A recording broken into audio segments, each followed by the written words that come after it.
எல்லா தமிழ் மக்களுக்கும் என்னுடைய வணக்கம். இன்னைக்கு நான் உங்களுக்காக ரொம்ப டேஸ்டியாக இருக்கிற ஹெல்த்தியாக இருக்கிற கத்திரிக்காய் மோரு கறி தான் ரெடி பண்ணியிருக்கு. ரொம்ப சிம்பிளாக இருக்குது. எப்படி செய்யலான்னு பார்த்துட்டு வரலாம்.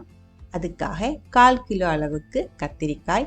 எனக்கு இந்த மாதிரி பச்சை கலரில் நீளமாக இருக்கிற கத்திரிக்காய் தான் கிடச்சிருக்கு. எந்த கத்திரிக்காய் வேணாலும் நீங்கள் எடுத்துக்கலாம். முத்தாத்த கத்திரிக்காய் தான் நம்ம இதுக்காக எடுக்கணும். கூடவே ஒரு தக்காளி, மீடியம் சைஸ் வெங்காயம், காரத்துக்கு தகுந்த மாதிரி பச்சை மிளகாய். இந்த பச்சை மிளகாயோட காரம் தான் மோரு கறிக்கு இருக்கும். அதுக்கு தகுந்த மாதிரி உங்களோட டேஸ்ட்டுக்கு தகுந்த மாதிரி நீங்கள் எடுத்துக்கோங்க. கூடவே 1/2 லிட்டர் அளவுக்கு மோர் நான் இங்கே எடுத்து வச்சுருக்கு. கட்டியாக இருக்கிற மீடியம் புளிப்பில் இருக்கிற மோர் எடுக்கிறது தான் நல்லாயிருக்கும். மோருக்கு கொஞ்சம் புளிப்பு அதிகமாக இருந்தாலும் பரவாயில்ல, ஆனால் புளிப்பு கம்மியாக இருக்கிறது மோரு கறிக்கு நல்லா இருக்காது. நல்லா பிளெண்ட் பண்ணி இதுக்குள்ளே கட்டி எதுவுமே இல்லாமல் எடுத்து வச்சுக்கோங்க. கத்திரிக்காய் மோரு கறி செய்ய ஆரம்பிச்சுக்கலாம். ஒரு பாத்திரத்துக்குள்ளே கொஞ்சம் தண்ணி ஊற்றி அதுக்குள்ளே கொஞ்சம் உப்பு போட்டு கொஞ்சம் மஞ்சத்தூளும் போட்டு முதல்ல கத்திரிக்காய் இதே மாதிரி சின்ன பீஸாக கட் பண்ணி தண்ணிக்குள்ளே போட்டுருக்கு. அது ஒரு 10-15 நிமிஷம் அப்படி இருக்கட்டும். இதுக்குள்ளே கறி இருக்கும், அது போகிறதுக்காக தான் அந்த மாதிரி வச்சுருக்கு. அதுக்கப்புறம் ஒரு கடாயில் இல்லை பேனில் 3 டேபிள் ஸ்பூன் அளவுக்கு எண்ணெய் ஊற்றிக்கோங்க.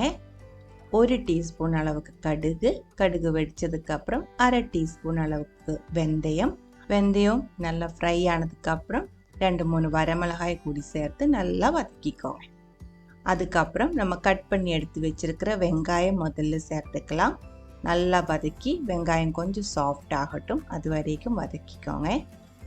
அதுக்கப்புறம் பச்சை மிளகாய், நல்லா ஃப்ரெஷ்ஷாக இருக்கிற மணமாக இருக்கிற கொஞ்சம் கருவேப்பிலை அதுவும் சேர்த்து வதக்கிடலாம்.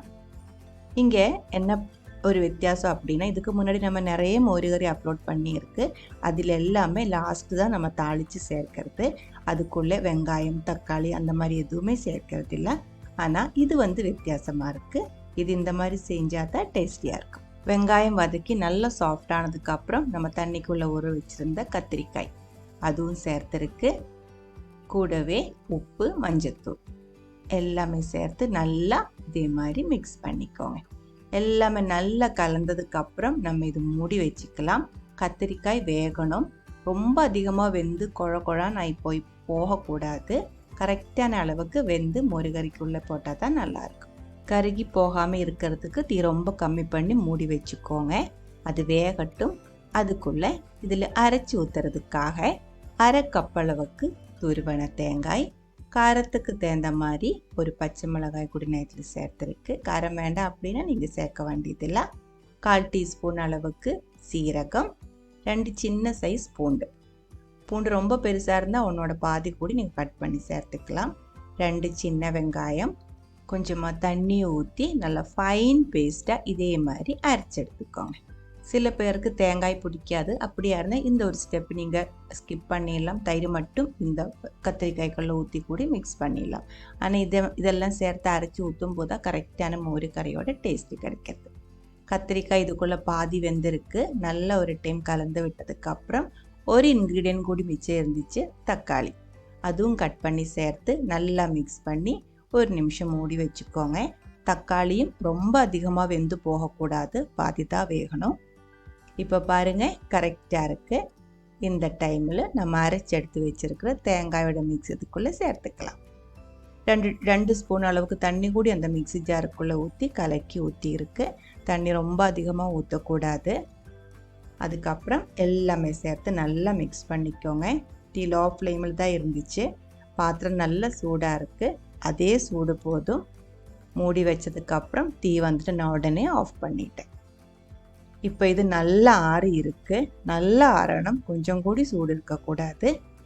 அந்த டைமில் தான் நம்ம கலக்கி எடுத்து வச்சிருக்கிற மோர் இதுக்குள்ளே ஊற்ற வேண்டியது. மோர் ஃபுல்லாக ஊற்றினதுக்கப்புறம் உப்பு கண்டிப்பாக கம்மியாக இருக்கும். நீங்கள் செக் பண்ணதுக்கப்புறம் உங்களுக்கு உப்பு எவ்வளோ வேணுமோ அதுக்கு தகுந்த மாதிரி உப்பு சேர்த்துக்கோங்க. அதுக்கப்புறம் எல்லாமே சேர்த்து மிக்ஸ் பண்ணிக்கோங்க. இனி நம்ம தீ ஆன் பண்ண வேண்டியதில்லை, தாளிச்சு ஊற்ற வேண்டியதில்லை, கொதிக்க வைக்கிறதும் சூடு பண்ணுறதும் எதுவுமே வேண்டியதில்லை. இதுவே போதும். ரொம்ப டேஸ்டியாக இருக்கிற ஹெல்த்தியாக இருக்கிற கத்திரிக்காய் மோரு கறி ரெடியாக இருக்குது. தக்காளி, வெங்காயம் எல்லாம் சேர்த்துருக்கிறதுனால அடுத்த நாளைக்கு இதோட டேஸ்ட்டு கொஞ்சம் மாறிடும். அதனால நீங்கள் இது ஃப்ரிட்ஜில் வச்சுட்டு அடுத்த நாளைக்கு வேணால் எடுத்துக்கலாம். பிடிச்சிருந்தா ட்ரை பண்ணி பாருங்கள். அதுக்கப்புறம் உங்களுடைய கமெண்ட்ஸ் எல்லாம் சொல்லிடுங்க. இந்த சமையல் பிடிக்கிற ஃப்ரெண்ட்ஸுக்கு மறக்காமல் ஷேர் பண்ணி விட்டுக்கோங்க. நீங்கள் இதுவரைக்கும் நம்ம சேனலுக்கு கொடுத்துட்ருக்கிற சப்போர்ட்டுக்கு ரொம்ப ரொம்ப நன்றி. உடனே பார்க்கலாம் இன்னும் ஒரு ரெசிபியோட. அது வரைக்கும் வணக்கம்.